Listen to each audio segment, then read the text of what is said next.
Bismillahirrahmanirrahim.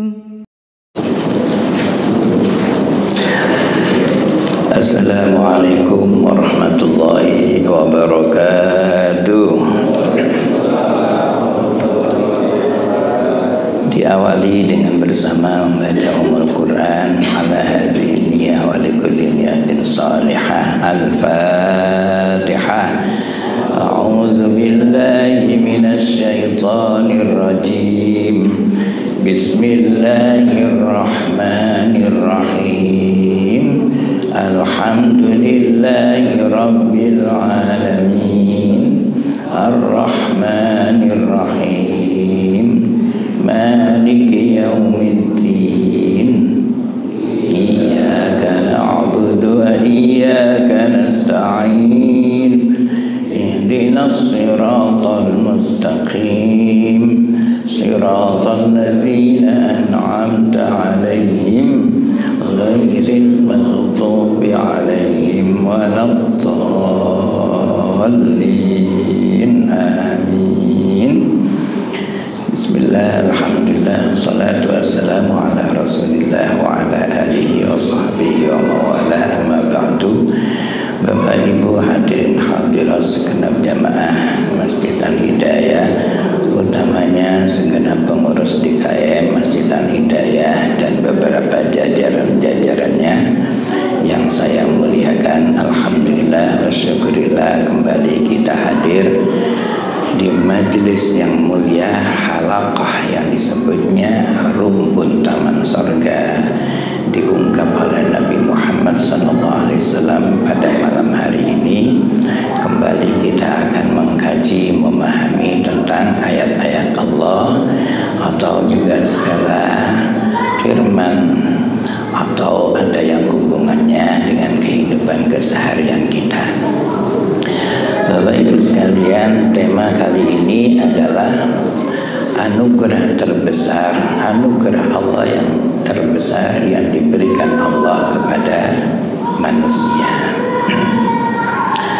Nah, sebelum saya membahas tentang beberapa anugerah yang Allah diberikan, ada ungkapan ayat di dalam surat An-Naml.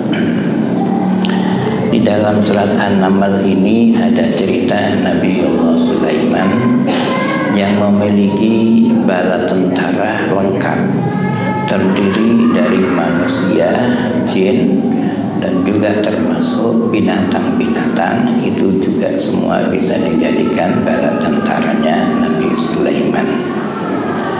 Wa husyira, dan wawarita Sulaiman, Nabi Sulaiman ini mendapat warisan dari ayahandanya yang bernama Nabiullah Daud. Nabi Daud ini adalah salah seorang nabi kaya karena dia dapat pelimpahan dari Talut. Talut perang dengan Jalut, lalu Talut menyerahkan kepada Daud dengan segala kekayaan kerajaannya. Jadi ketika Nabiullah Daud menyerahkan kerajaan ini kepada Nabi Sulaiman, Nabi Sulaiman itu sudah kaya, ditambah dengan bala tentaranya yang banyak. Satu di antaranya adalah jin di sana. Maka atas perintah Nabiullah Sulaiman, dia bisa mengambil apa yang dikehendakinya. Bapak Ibu hadirat yang berbahagia,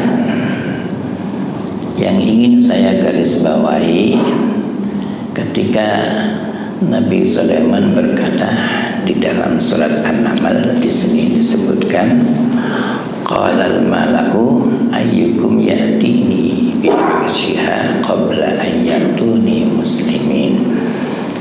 Wahai para pembesar-pembesarku, termasuk jin dan manusia, bisa enggak kalian hadirkan singgasananya Ratu Bilqis ke tempat kerajaanku sebelum Ratu Bilqis datang?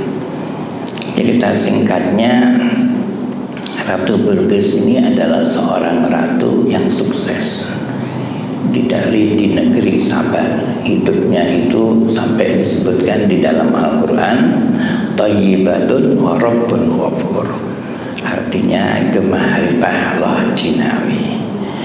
Hanya yasjuduna lisyamsi, semua penduduknya termasuk Ratu Bilqis menyembah matahari. Jadi kalau ada orang Jepang menyembah matahari, ada kemungkinan itu adalah ya warisan dari orang-orangnya Ratu Bilqis. Agama itu tidak dengan sendirinya lahir begitu, dia berproses yang sangat panjang sekali. Dengan panjangnya itulah sejak dari Nabiullah Adam sampai Nabi Muhammad, lalu terbukukan cerita syariat dan lain sebagainya di dalam Al-Quran yang 30 juz. Nah, cerita singkatnya, Nabi Sulaiman menyampaikan nanti Ratu Bilqis akan datang ke sini. Saya meminta kalian untuk ya memindahkan singgasananya ke istana ini. Kemudian dijawab, qala ifritu minal jinni ana atika qabla an taquma min maqamik. Baik, saya wahai Nabi Sulaiman, kelompok ifrit dari jin. Berapa lama kamu bisa mengendalikan singgasana? Nabi Sulaiman berdiri, duduk, benda itu sudah ada di depan. Kemudian ditanya, ada enggak selain ini ifrit? Lalu ayat berikutnya menyampaikan, qala bi ilmu minal kitabi ana atika qabla ayyartadda tarfuk. Ada orang yang alim, ya banyak ilmunya, dekat dengan Allah Subhanahu wa ta'ala, menyatakan saya akan pindahkan singgasana tersebut selama engkau buka ya mata, kemudian ditutup, dan itu sudah ada.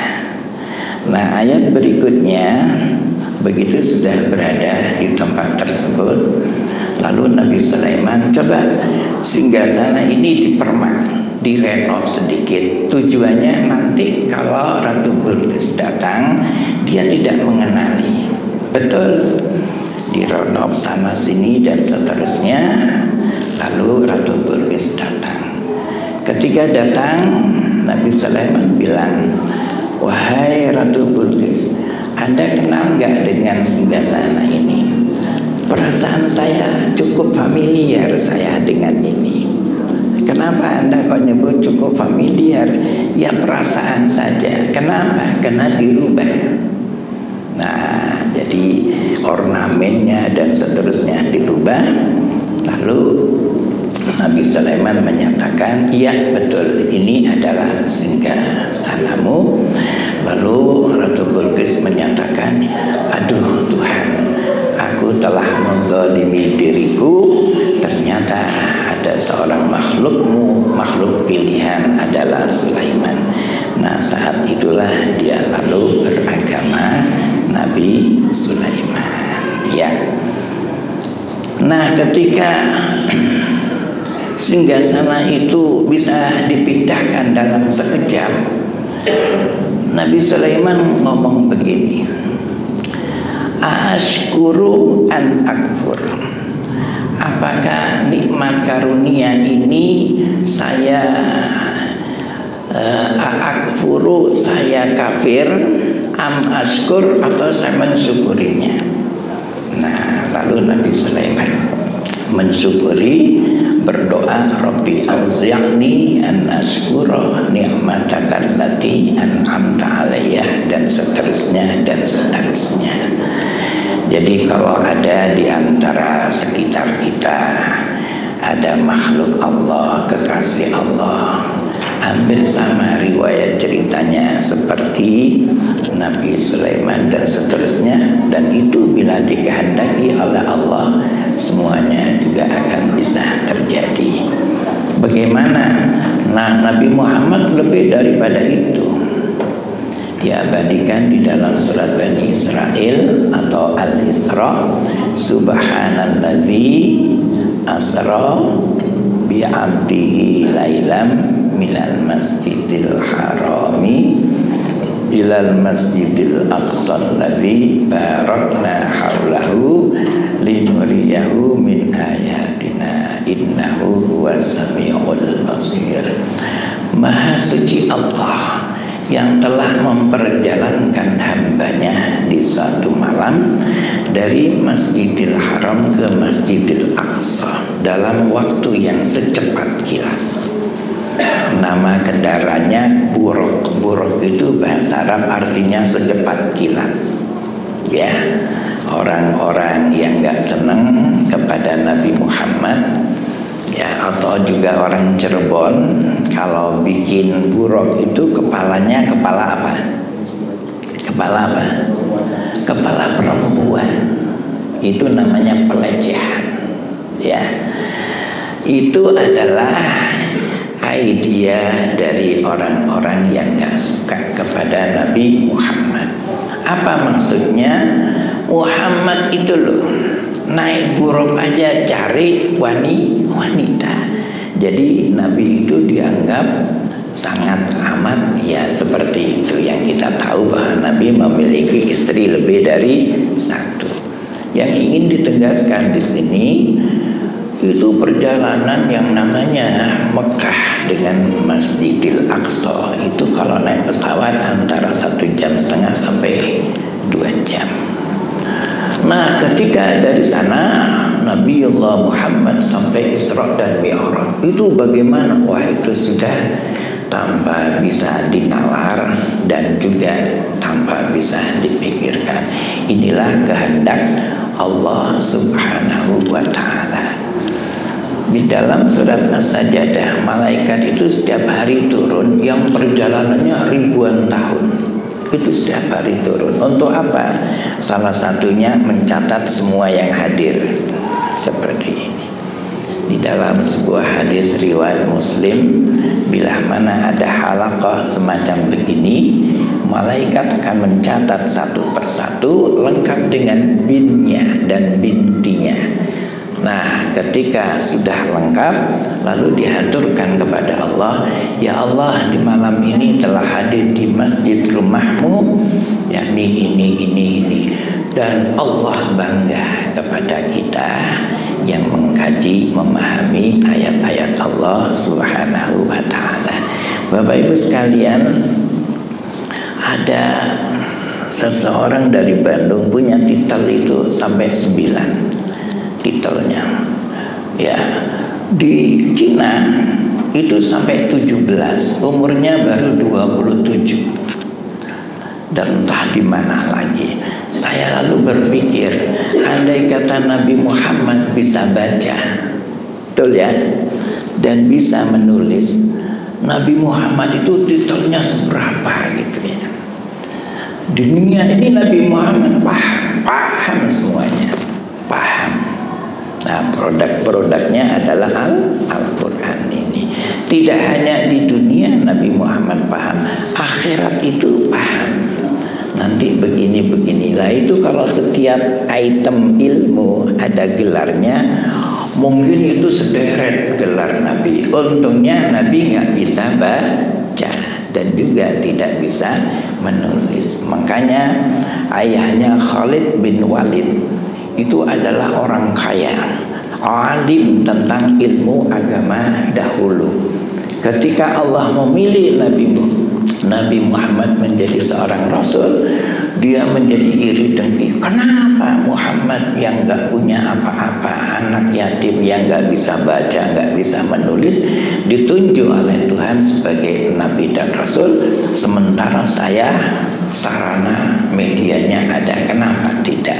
Nah, inilah kata sekian banyak ahli, kalau Nabi Muhammad itu bisa baca dan bisa menulis, mesti unek-uneknya ada di dalam Al-Quran.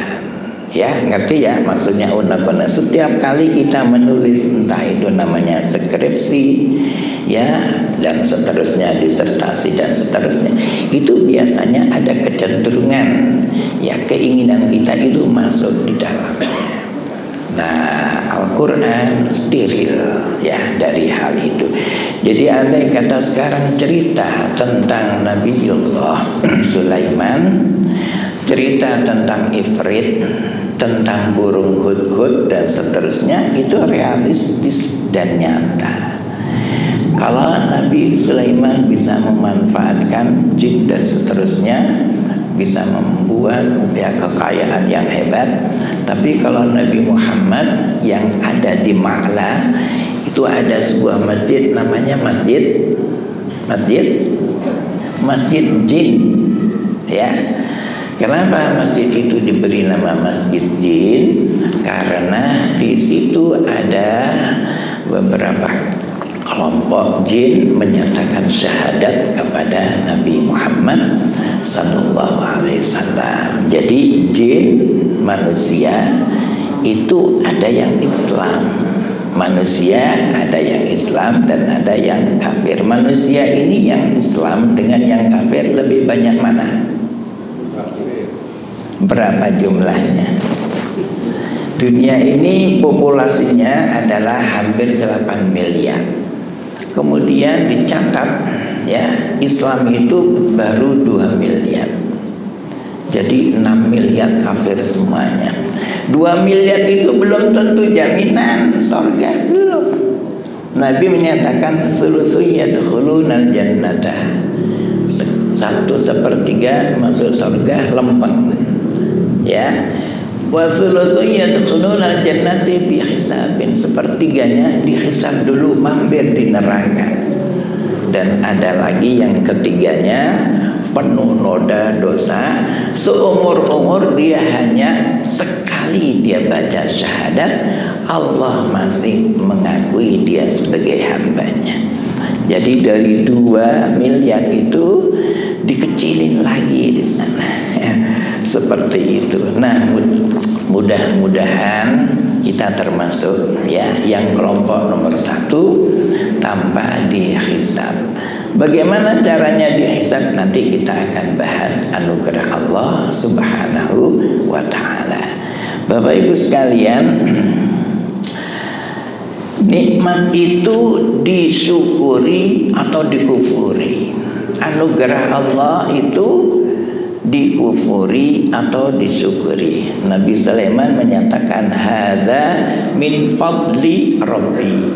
Ini adalah sebahagian kecil anugerah Allah Subhanahu wa ta'ala. Anugerah Allah cukup banyak ya, cukup banyak. Tapi Nabi Sulaiman hadza min fadli rabbi. Ini adalah sebagian kecil dari anugerah Allah Subhanahu wa ta'ala ya, yang disyukuri atau dikufuri. Mukjizat Nabi itu jauh lebih banyak dari nabi-nabi dahulu. Tapi yang paling hebat mukjizat Nabi adalah Al-Quran. Ini bisa dibahas, bisa dikaji, bisa ditolak, dan bisa apa saja. Silahkan melihat dari berbagai ilmu dan kemampuan. Hadirin segenap jamaah rahimakumullah. Ya, ada ayat begini. Fa idza qudiyatis sholatu, tahu ya? Jika sudah selesai sholat, fantashiru. Silakan bertebaran fil ardi, di muka bumi. Untuk apa? Wabtaghu, cari min fadlillah. Yang dicari itu bukan rezeki, bukan, tapi anugerah Allah. Ya. Jadi mencari rezeki itu nanti suatu ketika kita akan membahas tentang Al-Quran dan rezeki ya. Jadi yang kita cari di dunia itu bukan rezeki, tapi fadlun, anugerah. Apa bedanya anugerah dengan rezeki? Kalau rezeki itu bisa semu dan bisa juga ada yang haram, betul ya? Karena cara memperolehnya boleh dibilang cara memperolehnya sesuai dengan salary gaji, tapi cara memanfaatkannya bisa jadi tidak benar, betul ya? Atau zat yang dimakan dan diminum itu bisa jadi juga tidak baik. Nah, oleh karena itu carilah fadlun, anugerah Allah Subhanahu wa ta'ala. Kalau anugerah itu apa? Anugerah itu pasti diridhoi oleh Allah, pasti diridhoi ya. Jadi kalau mencari rezeki itu ada sebagian ulama menyatakan itu keliru. Rezeki itu sebetulnya sudah tersaji, sudah ada di sekitar kita ya. Kalau orang Korea bilang begini, kalau cari rezeki jangan jauh-jauh, di tubuhmu saja. Ya, itu sudah banyak. Sehari ini kaya itu nyanyi atau gara-gara bulu mata? Ibu-ibu, bulu mata apa gara-gara nyanyinya? Bulu mata. Ya, bulu mata. Dia memproduk bulu mata, laku di mana-mana, kaya. Jadi kata orang Korea, kalau cari duit, cari rezeki jangan jauh-jauh, di dalam tubuhmu saja. Ya, kalau bisa nyukur kan bisa itu ya. Ini lengkap. Makanya Marta Tilar ketika ke Perancis, Paris, ditolak di sana. Ngapain kamu belajar tentang ilmu kosmetika ke sini? Pulang kamu ke Indonesia, pelajari semua kelebihan-kelebihan yang ada di Indonesia. Kamu ramu, itu cocok untuk orang Indonesia. Tapi kalau orang sini, produk di sini bawa ke Indonesia nggak cocok. Nah, itu Allah sudah menyatakan rizkimu tidak jauh-jauh. Ini saja ini udah banyak ya, udah banyak. Apalagi baju, masya Allah ya. Oh, la ilaha illallah. Baik, sampai jam berapa ya? Oh, sampai Isya. Ini berapa menit lagi Isyanya? 18 menit ya. Baik, Bapak Ibu hadirin segenap jamaah. Jadi begini, anugerah terbesar Allah bagi manusia itu minimal ada 5. Yang pertama bukan iman, bukan Islam, bukan Al-Quran, bukan. Tapi yang terbesar itu sehat walafiat. Makanya kalau ketemu sehat, itu anugerah Allah yang paling terbesar. Orang itu kalau tidak sehat, ya, itu bisa tidak sholat, nggak wajib sholat. Betul nggak?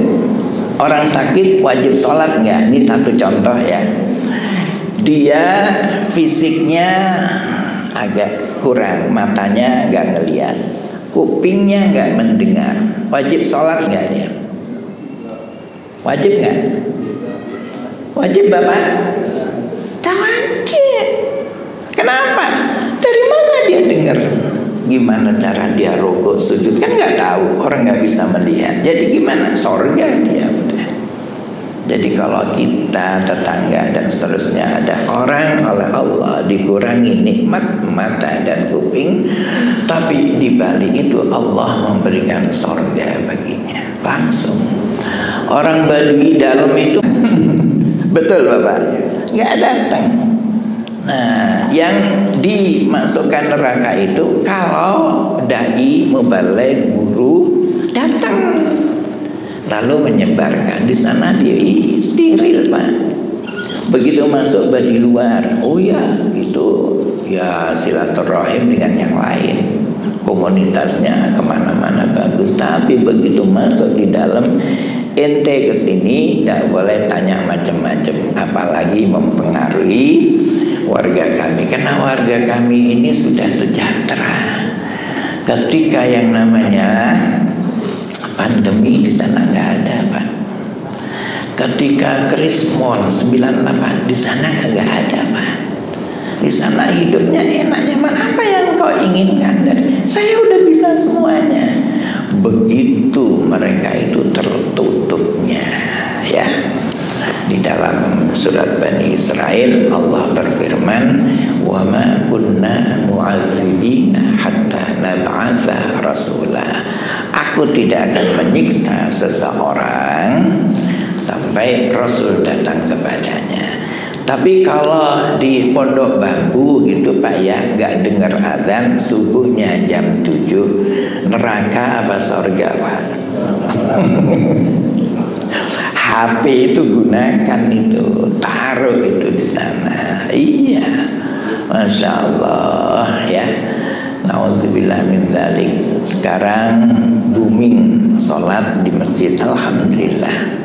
Ya, nanti ada yang belum. Nah, itu nanti ada ya bahasan. Jadi sekali lagi sehat. Oleh karena itu Nabi bersabda, "Iqtanim khamsan qabla khamsin." Gunakan 5 hal sebelum datang 5 hal. Sihataka qabla saqamik. Mumpung kamu belum sakit, ayo manfaatkan, maksimalkan. Ya, ada orang begini, Pak sedekah, ntar deh kalau pensiun, geblek gitu namanya, geblek. Ya, saat itu dia ayo, karena apa? Duitnya ada. Kalau pensiun kagak ada Pak, mana ada. Jadi gimana? Bersedekahlah. Di dalam Quran itu kalau orang bersedekah, Allah berfirman, "Qul anfiqu," katakan wahai Muhammad, anfiqu, berinfaklah, bersedekahlah, tau'an karena kesadaran, au karhan karena keterpaksaan. Bapak suka terpaksa nggak sedekah? Iya, sama siapa? Istri, sama anak, sama mertua, gitu ya Pak ya. Ada nggak ada, diada-adain, ya itu ya.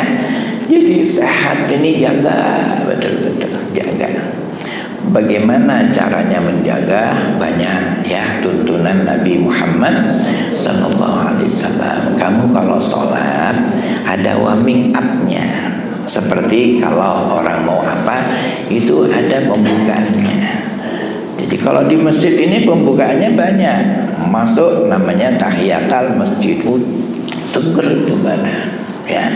Tapi sholatnya yang sungguh-sungguh. Artinya salat sungguh-sungguh itu begini, Allahu Akbar, no, semangat ya. Di sana ada energi gitu. Bismillahirrahmanirrahim, bukan begini Allah retoy, nggak ada guna. Rukuknya berenergi, sujudnya berenergi. Oh sehat Bapak, benar sehat. Kata Nabi, Anda sholat 5 waktu ditambah qobliyah ba'diyah, ditambah malam hari dan lain-lain sebagainya, sehat. Asal energetik sholatnya. Nah, energetik itu artinya apa? Berenergi ya. Nah, itu seperti itu. Contoh berenergi itu begini. Imam nggak perlu begini, ayo lurusin. Tidak. Dia udah berebut apa? Berebut nomor 1, berenergi itu. Wallahi ini Pak saya cerita ya. Ini di Madinah atau di Mekah saya lupa. Ada orang Indonesia, haji, gudamina, kata orang Arab. Orang Indonesia, pada sholat ini ya tertib Pak. Pas giliran ada kurang 1 orang Indonesia, saya bilang, Pak, itu masukin 1. Lu jangan ngatur gua, kenapa lu? Masya Allah. Itu namanya watawasau bil haqqi, itu melihat. Sementara Sayyidina Ali itu ngomong begini, kalau ada orang bernasihat, jangan dilihat orangnya. Uzur maqal wala tanzur maqal. Jangan gara-gara sebut saja ya pemulung gitu, Pak, jangan lewat sini, becek ntar jatuh. Tahu apa lu? Bukan, ikutin itu, dia yang tahu. Unzur maqal wala tanzur maqal. Perhatikan apa yang disampaikan, jangan siapa yang menyampaikan ya. Jadi sehat. Nomor 2 adalah sihatul akal. Akalnya sehat ya. Saya suka kadang-kadang datang ke anak-anak yang berkebutuhan khusus. Saya Saya ini di Bogor atau di sini, saya suka hadir ke sana. Satu anak, satu guru diajarin pamannya tabbat yada tabbat yada tabbat, udah nggak bisa lagi Pak, nggak bisa lagi. Tabbat yada abi, ulang tabbat yada, abinya hilang. Karena apa? Ininya angkanya oleh Allah Subhanahu wa ta'ala ditaruh di depan ini agar kita bisa menjaga dengan baik-baiknya akal pikiran. Jadi sehatul akli, sehat pikirannya itu sehat. Nabi Muhammad SAW berapa menit lagi Pak? Masya Allah kok cepet ya. Iya, baik-baik, nggak apa-apa. Baik, sudah nomor 3. Nomor 3 itu baru Al-Quran atau agama. Itu anugerah yang terhebat. Yang pertama apa? Sehat. 2, akal sehat. 3, Al-Quran. Isinya Quran itu iman dan Islam. Yang keempat apa? Orang beramal soleh. Jadi orang kalau beramal soleh, sholat, sedekah, infak, zakat, itu jangan bangga. Itu anugerah dari Allah, bukan gara-gara kamu. Nah, makanya jangan kamu menjadi orang yang istilahnya getun. Getun itu bahasa Indonesianya apa Pak? Menyesal gara-gara berbuat baik. Pernah nggak Bapak Ibu berbuat baik lalu menyesal? Pernah. Ketika adiknya dan ponakannya digedein, disekolahkan, sampai dinikahkan, begitu udah jadi orang kagak inget, apakah nyesel gua? Itu anugerah dari Allah. Jadi kalau kita berbuat baik, itu dari Allah, anugerah Allah. Dalam surat An-Nisa Allah berfirman, ma asabaka min hasanatin faminallah. Yang baik dari Allah, wa ma asabaka min sayyi'atin famin nafsik. Yang tidak baik dari dirimu sendiri. Jangan ngomong rukun iman yang nomor 6. Ada ya Pak ya? Rukun iman nomor 6 takdir baik buruk dari Allah. Ente geblek kalau udah gempukin begini kagak jelas ente ya. Allah udah menyatakan anugerah kebaikan dari Allah, keburukan dari dirimu sendiri. Jadi maksudnya kalau kita bisa sholat khusyuk, nyaman, damai, itu dari Allah ya, bukan karena ini karena itu, tidak adalah semata-mata dari Allah. Nah ketika selesai kita menyebut alhamdulillah. Terakhir Bapak, anugerah yang hebat dari Allah itu adalah al-haya'u, malu ya, malu. Atau dalam bahasa yang lain berakhlakul karimah.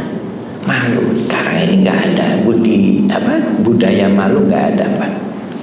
Tadi saya nontonin di televisi pejabat di Timah ditanya sama hakim, berapa gajimu? Saya direktur 200 juta Pak. Innalillahi. Iya.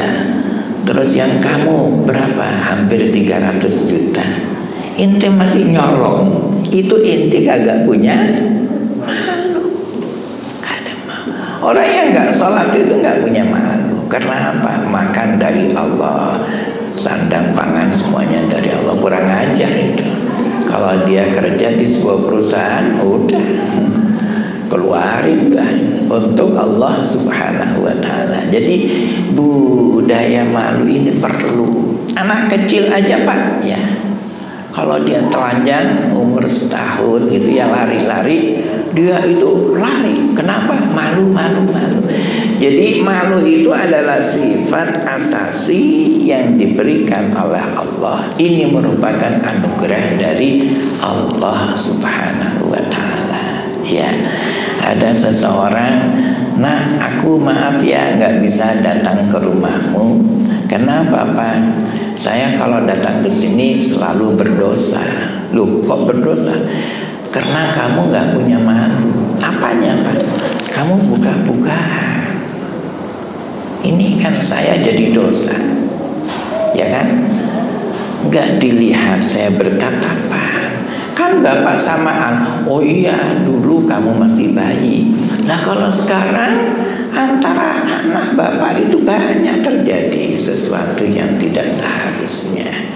Ini tidak ada punya malu, nggak ada rasa malu. Nabi bersabda, idza lam tastahi, kalau kamu tidak punya rasa malu, ya if'al ma syi'ta, silakan mau apa saja kamu, mau apa saja silakan. Ya, saya ini hidup di komplek Pak. Ya, di sini banyak orang asabri. Tetangga saya kerja di asabri. Tapi saya tanya, kalau ke musola kagak pernah datang. Kemana? Lagi di Prodio, namanya begitu. Orangnya kaya, mobilnya banyak dan seterusnya. Itu apa? Tidak ada rasa malu. Bahkan di dalam surat At-Taubah itu dinyatakan gini, yauma yuhma 'alaiha fi nari jahannam fatukwa biha jibahuhum. Kalau kamu punya pakaian katakanlah 10, kemudian 20, yang 10 nggak pernah dipakai, itu nanti akan menjadi api neraka yang akan menghancurkan diri. Itu. Jadi gimana? Yang nggak dipakai keluarkan. Jangan seperti orang gendut gitu loh Pak ya, makan nggak pernah beol gitu. Jangan. Ada baju masuk 1, keluarkan 1, dan seterusnya dan seterusnya. Jangan ditumpuk, itu dikira nanti tidak ada hisabnya. Ada, ya.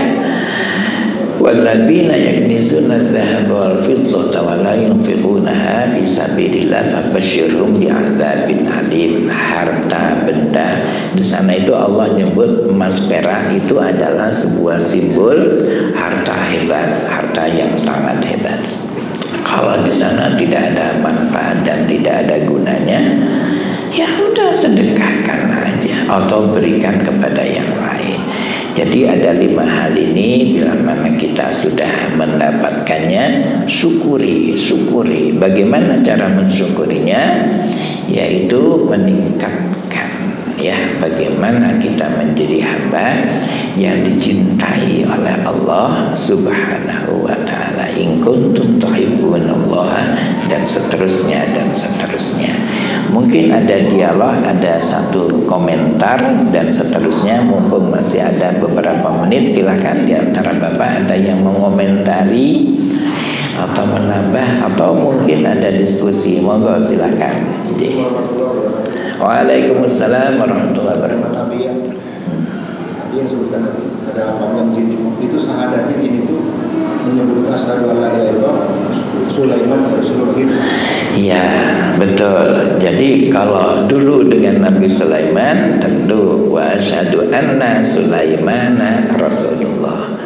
Ketika Nabi Muhammad ya diganti wa asyhadu anna Muhammadan ya abduhu wa rasuluh, atau asyhadu anna Muhammadan Rasulullah. Sama juga dengan nabi-nabi yang lain. Nabi Adam itu estafet, makanya syariatnya tidak lengkap. Ya, ini dilengkapi. Pada saat Nabi Muhammad, Allah menyebutkan di dalam surat Al-Maidah, al-yauma akmaltu lakum dinakum. Ini sempurna sudah. Apa aja sudah ada di dalam Al-Quran. Makanya begini Pak ya, orang-orang bule itu menyatakan gini, ini yang pintar-pintar itu ngomong gini, ente jangan sekali-kali baca Quran, kenapa terperangkap? Gitu. Anda non muslim baca Al-Quran, ente terperangkap. Karena apa? Anda akan mengakui kebenaran Al-Quran. Ya betul, syahadatnya seperti itu Bapak. Ada yang lain? Udah kisah ya. Alhamdulillah, kita sudahi dengan bersama membaca Bismillahirrahmanirrahim. Subhanakallahumma wa bihamdika asyhadu an la ilaha illa anta astaghfiruka wa atubu ilaik. Assalamualaikum warahmatullahi wabarakatuh. فبأي آلاء ربكما تكذبان